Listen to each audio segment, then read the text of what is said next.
Yeah, we'll start from the NYQUIST criterion. Before the NYQUIST criteria, we actually have the requirement of going for the analysis of a system in terms of the frequency domain, right? Why do you need the frequency domain analysis? Basically, uh, that is, so if you consider the time domain analysis or the time response of a system, we know that the equation tends to be pretty complex when we increase the order of the system, right? So that means if you have if you recall the first order system, the response could be something like 1 minus e to the power minus at into cos omega t. Some That's actually a simple equation. All right. So this is for example. So maybe the response of a first order system could look like this. Okay, that is c of t is equal to maybe 1 minus e to the power minus at.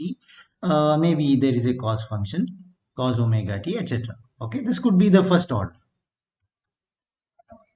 But when it comes to the second order, if you recall, maybe I call this as c dash of t, right? The second function could look like more complex, right? Like 1 minus, right? I think you have e to the power minus zeta omega n t divided by root of 1 minus zeta square into, so recall something to fill. This is more complex compared to this. As the order increases, right, more and more complex equation comes in this place, right? So the time response is uh, complicated. I can write, right, complicated as the order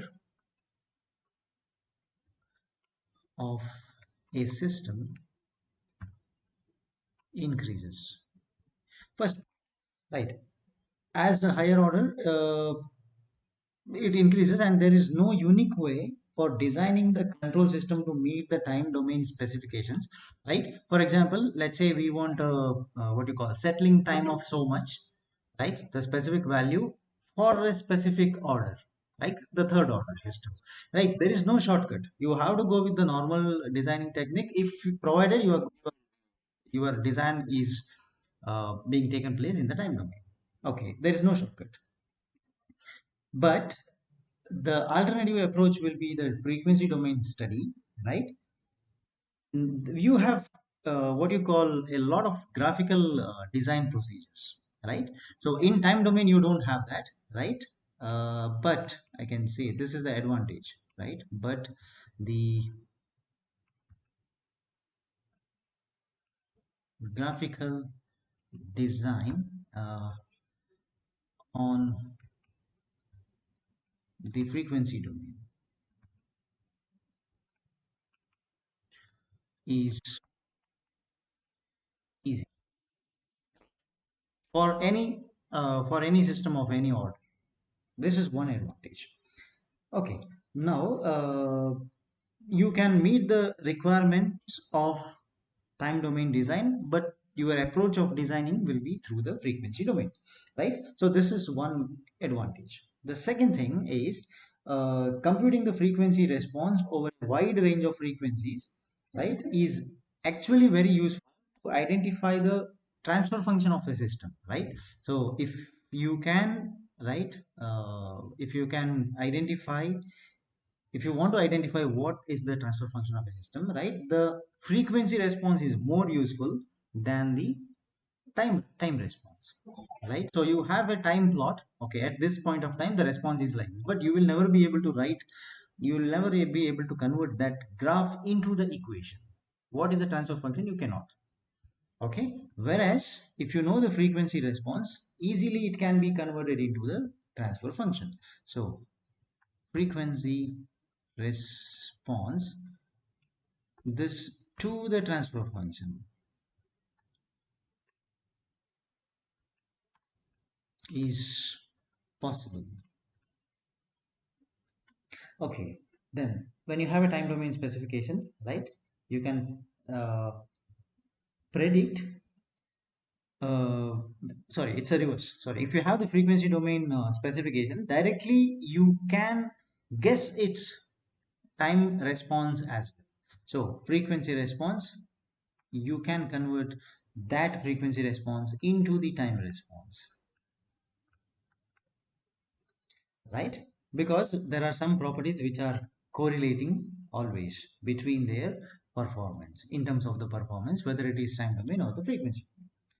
Okay, now the first thing in, so this is why, so because of the 3 points which we mentioned now, uh, the there is one theorem which leads us to the Nyquist criteria, right? So Nyquist basically uh, deals us, it actually deals with a condition saying that, okay, if you meet this condition, system could be stable.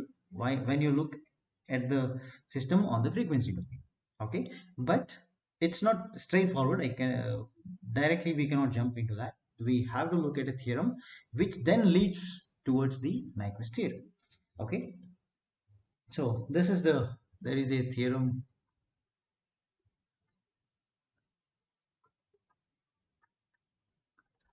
This basic theorem of a frequency domain analysis is the basis of the uh, different plots which we are going to study later, right? Right. Now, okay, this is the statement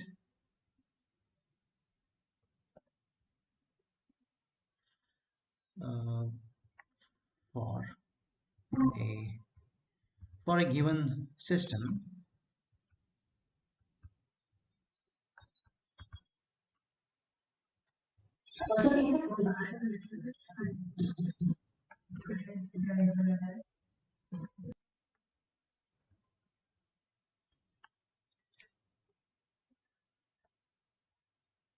Okay, till where could follow. Huh. So if you have a frequency response, I'm discussing about the second point on this page. Okay. So if you have the frequency response available with you, right, from there itself, you can get the transfer function of the system. Okay. Using the frequency response, if you have the frequency response plot with you, right, at what frequency, what is the magnitude, say, you can convert that into the transfer function. That is possible. It's actually we have the uh, if you have some plot, what frequency, what is the magnitude, right? So we can definitely convert that itself into, for example, let's say we have Bode's plot, right? You have two plots with you, right? You know the magnitude response and the phase response, right? If you know the magnitude response of a system, you can convert that back into the transfer function. It's a reverse of that. You can do that and you can get it. So that's why the point says that frequency response can be converted into the transfer function. At the same time, we will be able to guess what could be the possible time response from the frequency response once again. Right? These two things are possible, whereas the reverse direction is not possible. You have the time response, you have to solve something to get the frequency response, like a Bode's plot, right? So, whereas the reverse thing is actually much quicker compared to the that procedure. Okay, so now we have a theorem which it acts like the basis of all the plots that we are going to draw in the frequency domain. Okay, so that theorem, I'm writing the statement of that theorem now. Okay, so for any given system, okay, I'll write a linear system.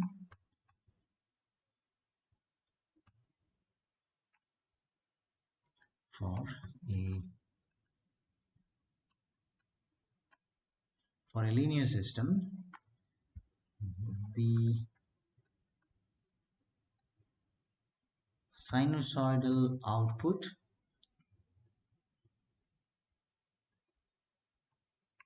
resulting from a unique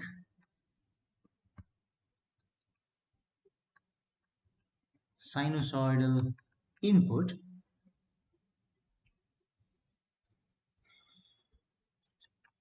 in steady state in steady state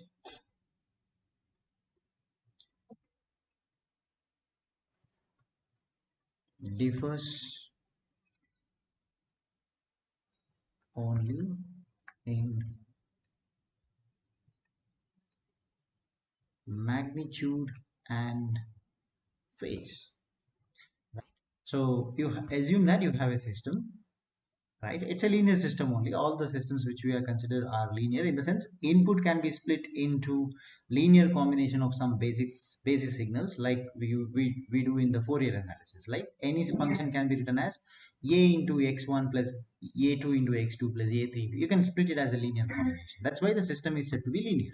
Okay, this is applicable for any system, right? Under consideration, right? Input, if the linearity can also be defined in if input can be split into linear combination, then the output should also be able to represent using the linear combination. That's another way of defining the linearity, okay, or a linear system. Okay, anyway, we are fine with that.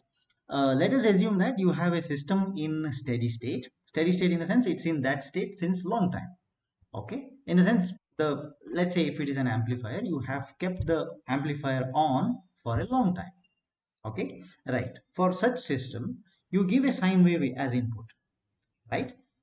Some specific sine wave, you say it's sine wave of 2 hertz frequency I give as input. Now according to this theorem, how this theorem becomes a frequency domain, basis of frequency domain, now we come to know. Because sinusoidal means it is periodic and you have a specific period associated with that corresponding to a frequency. So that's why I told consider a input signal some sine wave, maybe 2 times sine of omega t. Omega could be 2 pi f, f is 2 hertz.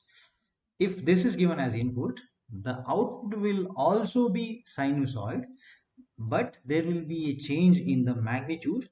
I gave input as a sine omega t, a becomes a dash, something else. Okay, amplitude might change, and there may be an addition or subtraction of phase, right? It talks about only magnitude and phase. It is not going to talk about frequency, indicating that frequency remains same, right? So that's why this theorem is the basis of everything we are going to discuss in the frequency domain, because it says that you give a input with certain frequency, output will also be of the same frequency.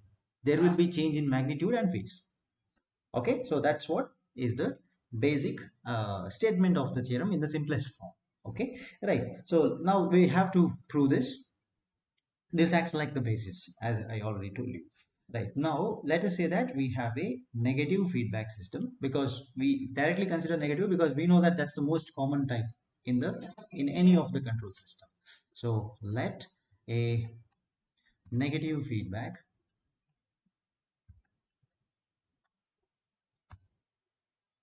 having the closed loop transfer function, let's denote that is T of S is equal to output by input. So we directly discuss in the S domain, because converting S to omega is easy. Simply put S equal to either R plus j omega or simply j omega, that will work. Okay, right. So, and this has to be stable. It says that there is one condition already mentioned in the statement, that it has to be in steady state. So why the steady state is considered? Because it cannot tend to be unstable in a steady state. Okay, if at all a system has to become unstable, it will become unstable before it attains the steady state. Correct? Right. So that's why. So we have to make sure that this statement is there. So let all poles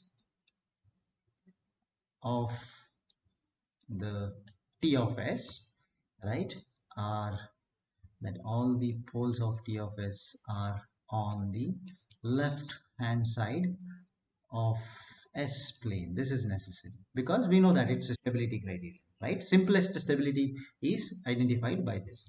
Okay, so we applied RH to identify whether there are roots on right side or not, correct? Okay, right. Again, for simplicity, you can assume that there are no repeated poles. It's obvious, right? Let me say that. Okay, I don't write that, but I'll make the statement now. Okay, it becomes easier to analyze when you say that no poles are on the right hand, sorry, no repeated poles.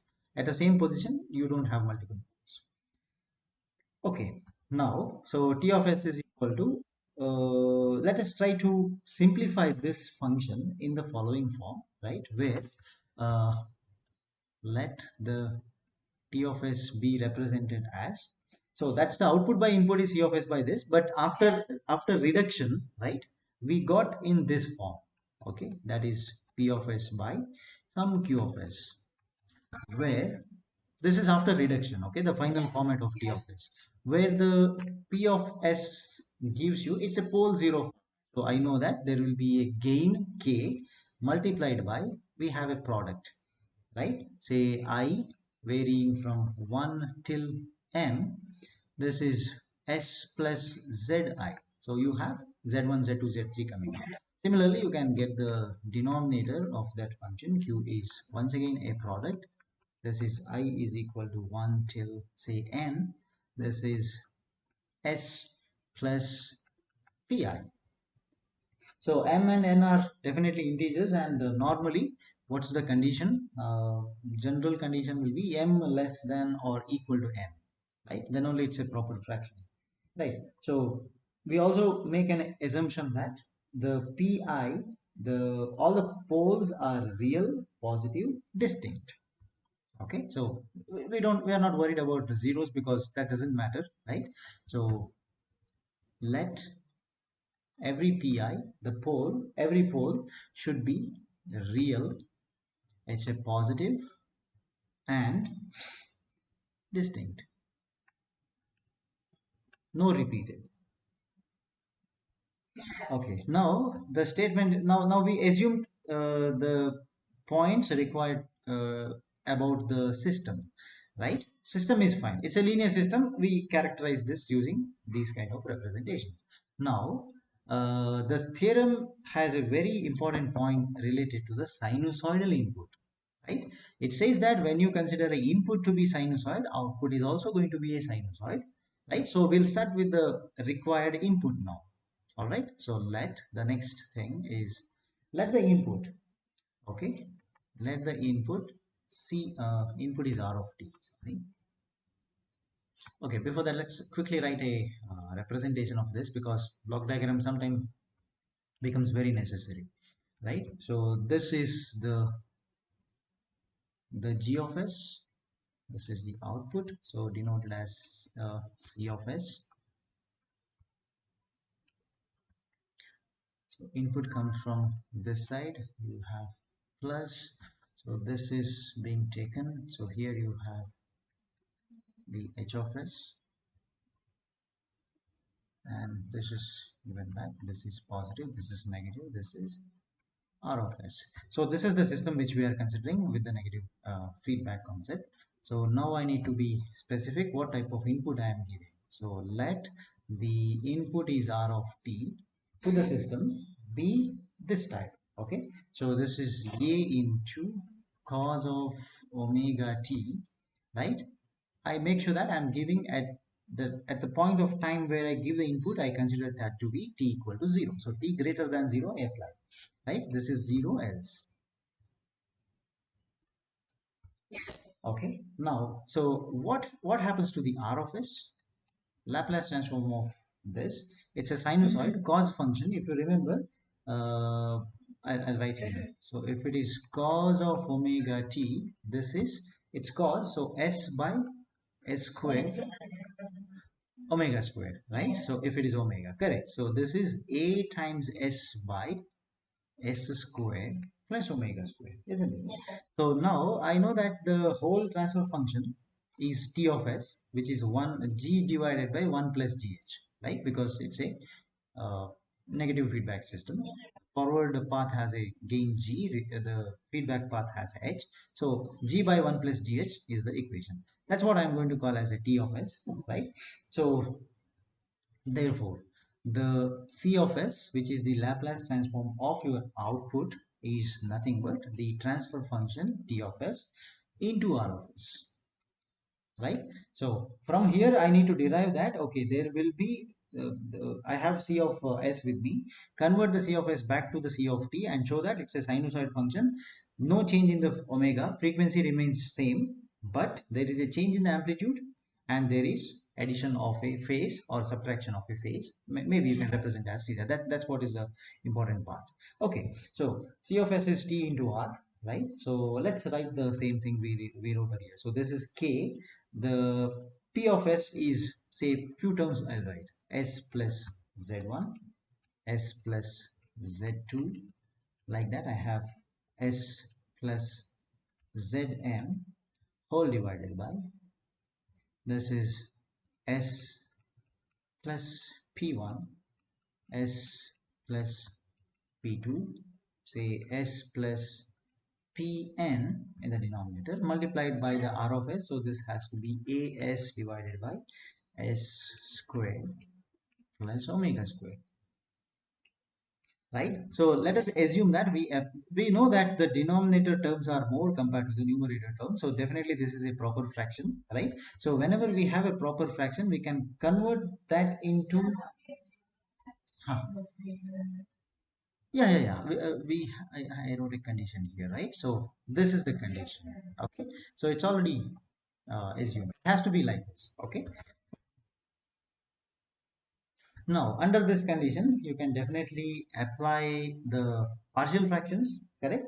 And we can try to write this as, so I directly write the next step, assuming we know the partial fractions of this. So some constant C1 divided by S plus P1, correct? So plus maybe a C2 by S plus P2. Like that I get so many number of terms as n, correct? So this will be Cn divided by, this is S plus Pn. So what is a fraction for this? It's a quadratic term, right? So if you remember the concepts of partial fractions, then this is going to be like this, right? You assume two terms. It's going to be a complex, so k1 by s minus j omega plus a conjugate. You can write k1 conjugate divided by the conjugate of that, this is s plus j omega. So now I'm going to introduce a new term. Say this is f of s, the terms containing c by s plus p, whatever terms, how many number of terms we have, everything I'll put it inside f of s. Okay, so plus the other term. So this is k1 divided by, say, s minus j omega plus divided by s plus j omega. Okay, right. Now let's define the term here. Let me call this is 1. So where the f of s could be the summation, that is I is equal to 1 till n, you have ci divided by s plus. Okay, now I know that this is the partial fraction. How do you get the constants in the partial fractions? So for example, I want to find ci, any ci I want to find, like say c1, right? What's the approach? Which approach we use in partial fraction?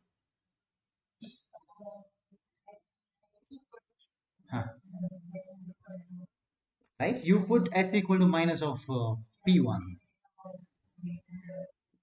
In this case, if I put s equal to minus p1 in every term, right, and cancel this term, you get, right, so you get the c1, correct?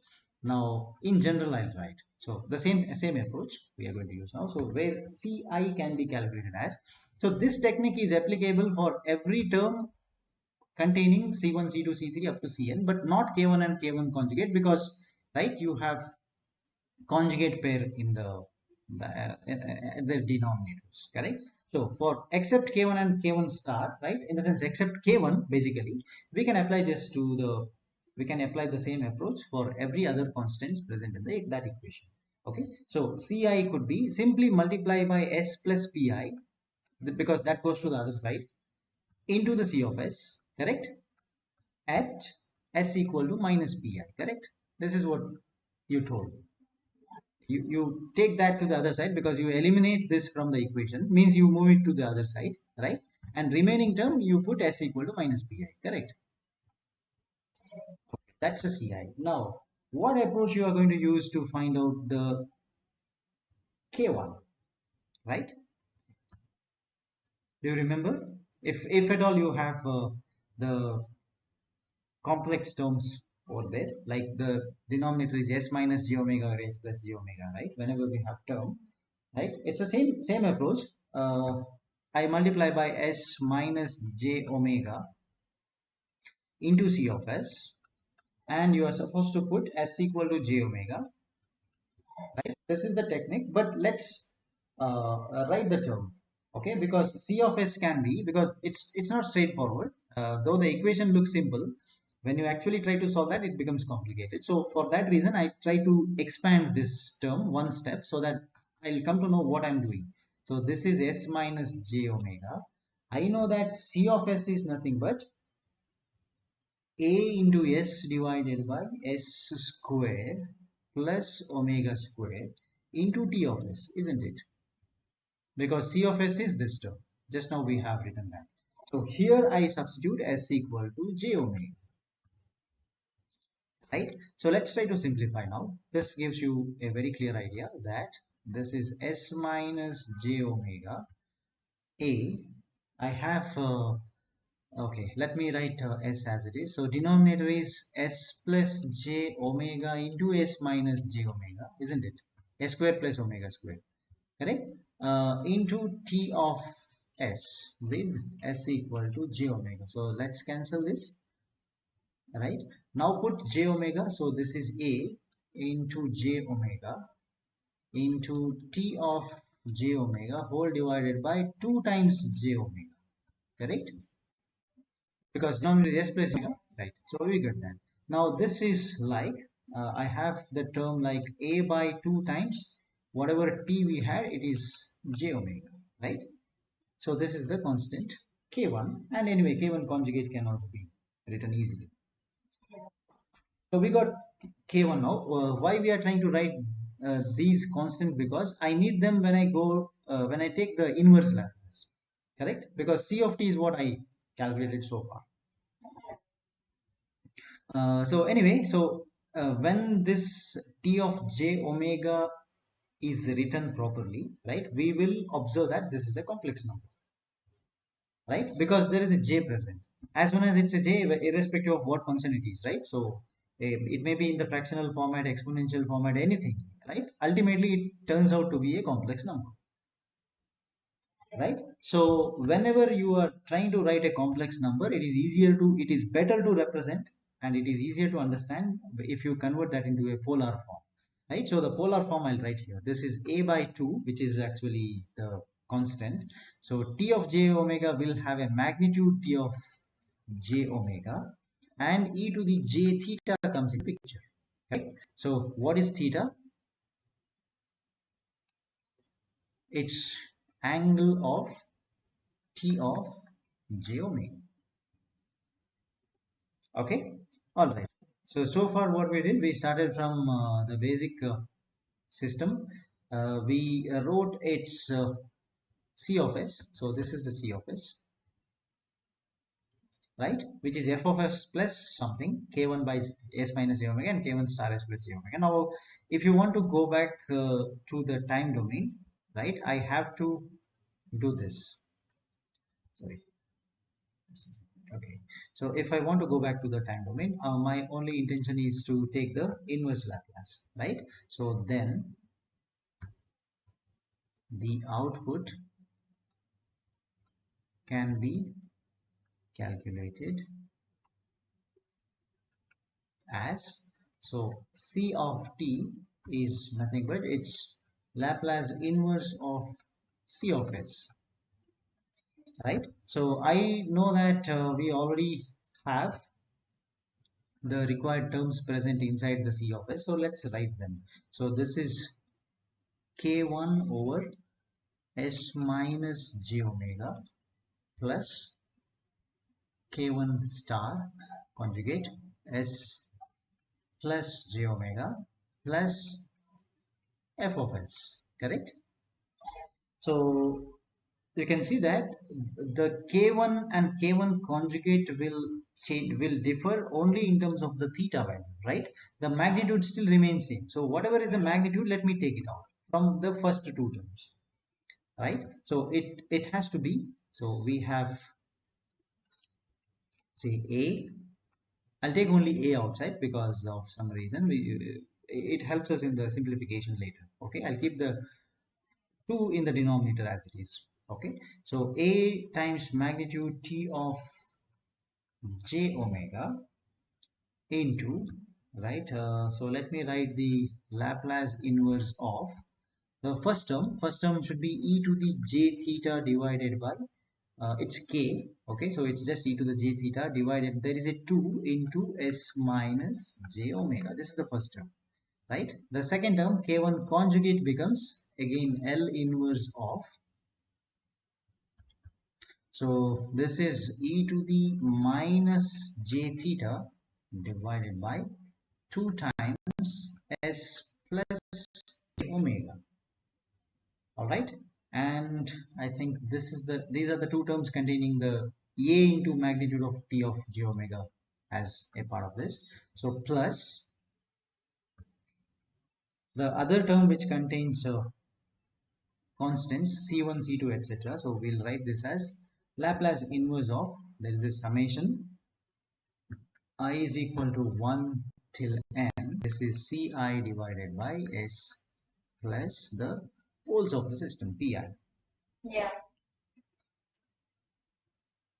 Okay, now s plus s minus j omega. Okay, now we can see that. Okay, now the 2 in the denominator, can we club the two Laplace inverses? Because the first two Laplace inverses, can you club somehow? Is it possible?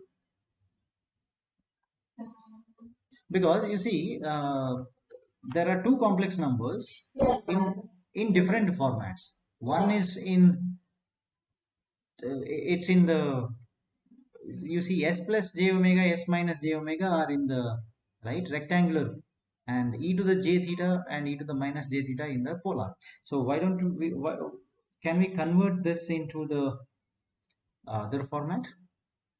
The s minus j omega can be brought into e to the j omega t format, isn't it?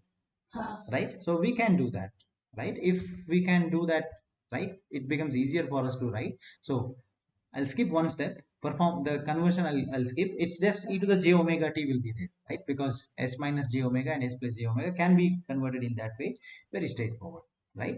So that means actually I might cross multiply and then I bring a common denominator, so right, then I'll get this step actually, but anyway, so this is a magnitude t of j omega into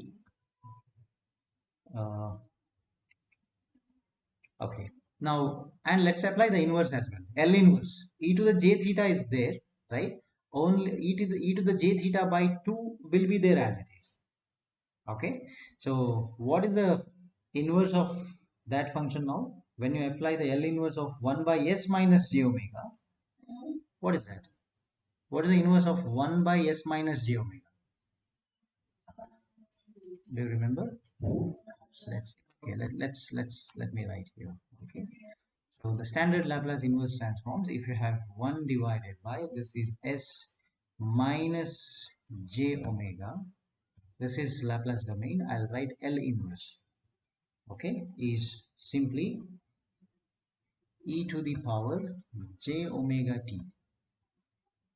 Okay, similarly 1 divided by s plus j omega will have its Laplace inverse as e to the minus j omega t. All right, so apply these two to the equations above, so I can see that the L inverse can be applied only to the this term, because only this term has s, Okay, so e to the j theta by 2 is a constant, right? It will be there as it is. So this is e to the j theta whole divided by 2, right, into 1 by s minus j omega is going to generate e to the power j omega t. That's the first term, right? L inverse. Plus the second term, there is e to the minus j theta by 2 is there as it is. 1 by s plus j omega you have, you can convert that into e to the minus j omega t as per this equation, right? The ones which we had written below. Right now, what is the inverse of this term? 1 by s plus a, another standard Laplace. Okay, I write below this. So if you have 1 divided by s plus a, what should be its standard inverse Laplace? This should be, right, e to the minus at. Okay, right. So these three are the standard one. So let's apply. So that means after this is the Laplace inverse taken. So plus, since you have multiple terms, I'll put the same summation. Okay, summation I is equal to 1 till n. You with ci is there, so ci into 1 by s plus pi will give you e to the power minus pi into t. Are you okay? Yes. Right. Now look at the above. Okay, we'll modify this in one more step. So this is equal to a times magnitude t of j omega into, so I can see that I can club the terms, e to the j theta plus omega t, right? So the first term is e to the power j times omega t plus theta plus e to the power minus j times, I'll take a minus j outside. Once again, you have omega t plus theta. Okay, these two are positive. This is negative. Are you okay? So we'll apply that. And the result looks like this. That's why. So this is minus e to the power minus j into, this is theta plus omega t, right? Whole divided by 2 still we have. Plus the other term which is already written, there is no further simplification. So this means summation, I think I was written as 1 till n ci into e to the power minus pi into t. Okay, now what is this term? The exponential by 2. What is this? Can you guess something?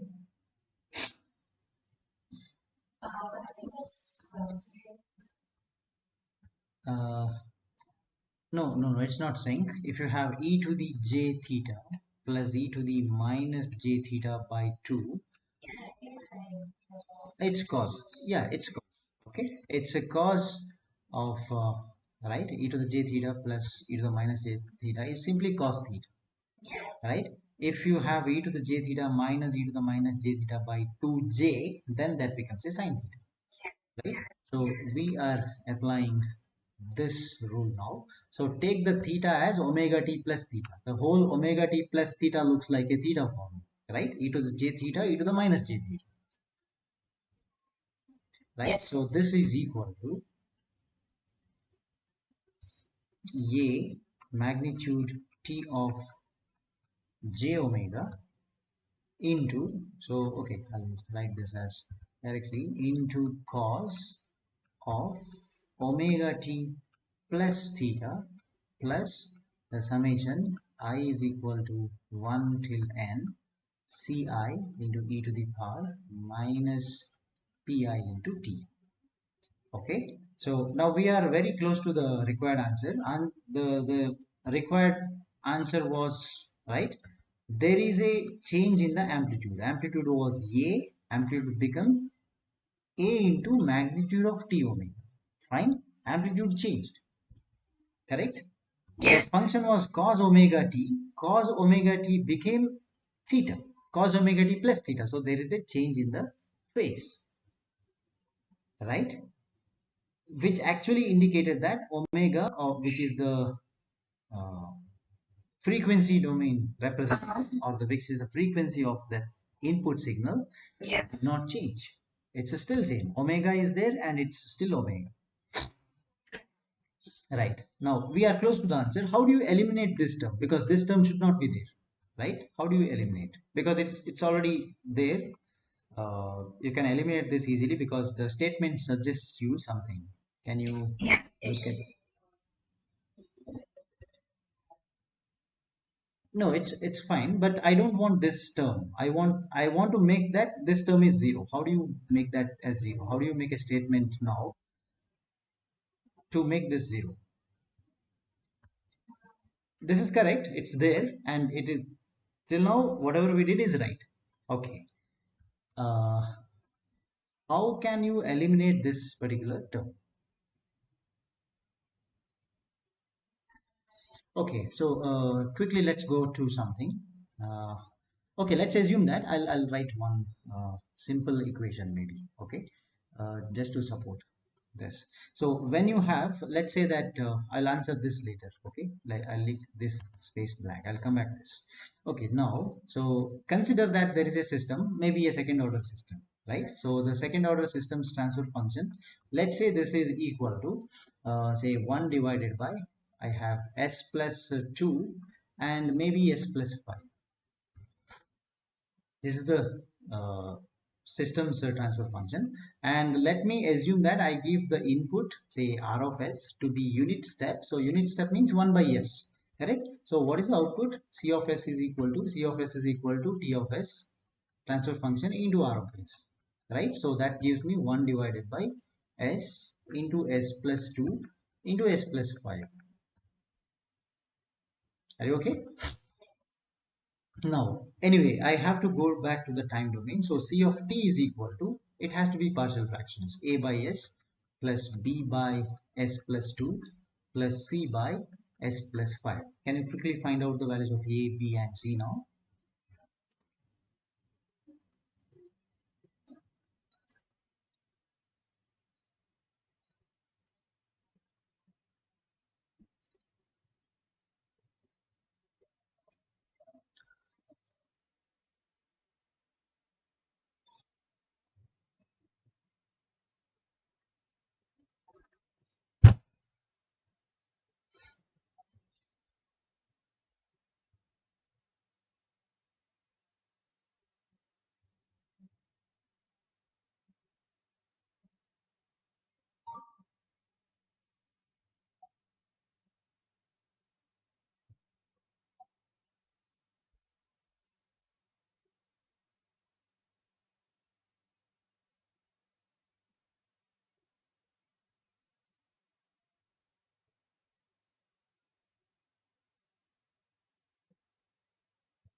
Okay, so the value of a is 1 by 10. So this is 1 by 10 over s, okay? 1 by 6 s plus 2 15 or s plus 5. Okay, so this means we can directly go to the time domain. Okay, this is c of s here.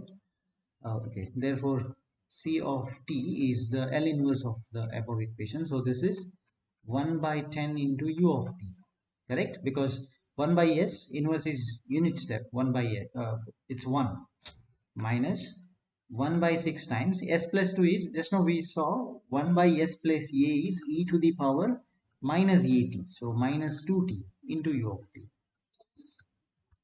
1 by 15, this is e to the minus 5t into u of t. Okay, so points to note here is, where is the position of the pole? Pole is on the left hand side, correct?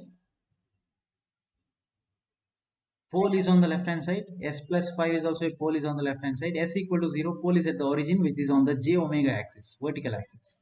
So system is stable, correct? It's a stable system, right? Fine. That's one.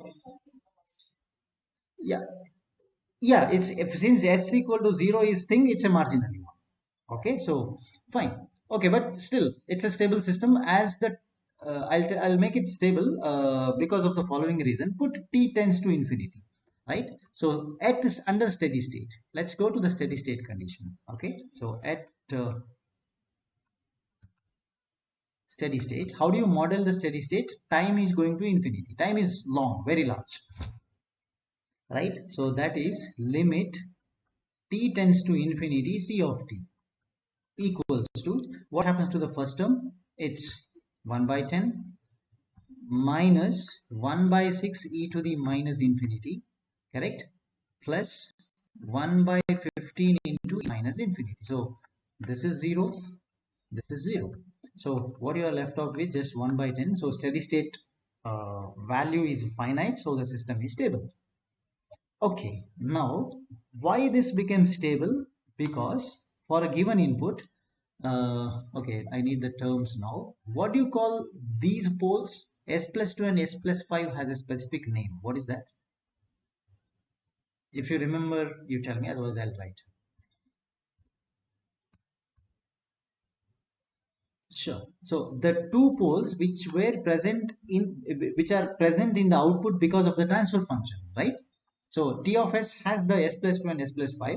So S plus 2 and S plus 2, S plus 5, those are two poles which contribute to the output, correct? The S plus, the terms corresponding to this and this are actually originated from this. So those poles which are present in the transfer function itself is, sorry, those are called as the system poles, correct? System poles. And what do you call this pole as? The 1s which came into picture in the C of S or C of T because of your input, right? It's coming from input, it's not present in the system. This will change if you give ramp as input. Your poles become 1 by s squared, correct? So such poles are called as the excitation. It's coming from the input, okay? Excitation poles. It's in this case only one pole, right? Now again we have two more terminologies coming up.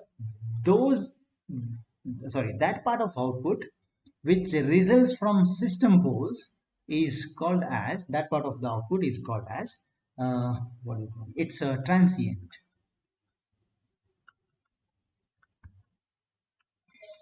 Transient response. What do you call this now? It's very clear. It's a steady state, right? So that part of the output which originates from the input is called as a steady state. So this is steady state, this is transient. Transient will become zero when t goes to infinity, because as the name suggests, it's a transient. All right. So transient becomes zero. The output because of the input remains there at the steady state. So this point is very clear, right? Okay, now let me go back. Let me go back quickly to the given statement. I'll look at a statement. So the statement says that for a linear system, everything is fine. They have the specific word over there called steady state, right? Means what? Just now we discussed, if there is a the output has a part coming from the system's transfer function that goes to 0, as because this is a transient, right? And that part of your input which comes from the input, sorry, that part of the output which comes from the input was a cosine function. This part comes, this is the steady state. So steady state remains and transient vanishes. So my final statement will be, therefore, right, under steady state condition, because the statement clearly specifies that only at steady state, right? This implies at steady state as per the given statement. So the C of t will be a magnitude t of j omega into cos of omega t plus theta. This is the final answer, which actually suggests that there is a change in the magnitude and there is introduction of a theta which changes the phase, but omega, which was the frequency, original frequency, that remains as it is. This is the introduction part related to the frequency domain analysis of the whole concept, right? So this will be used many times in the upcoming sections where we'll see the view of the system in terms of the frequencies. Okay, one important theorem that we covered today. Directly we can go to the specification of a system in frequency domain first, which leads directly to the Nyquist criteria. Okay, that will be done in the next class. Yeah.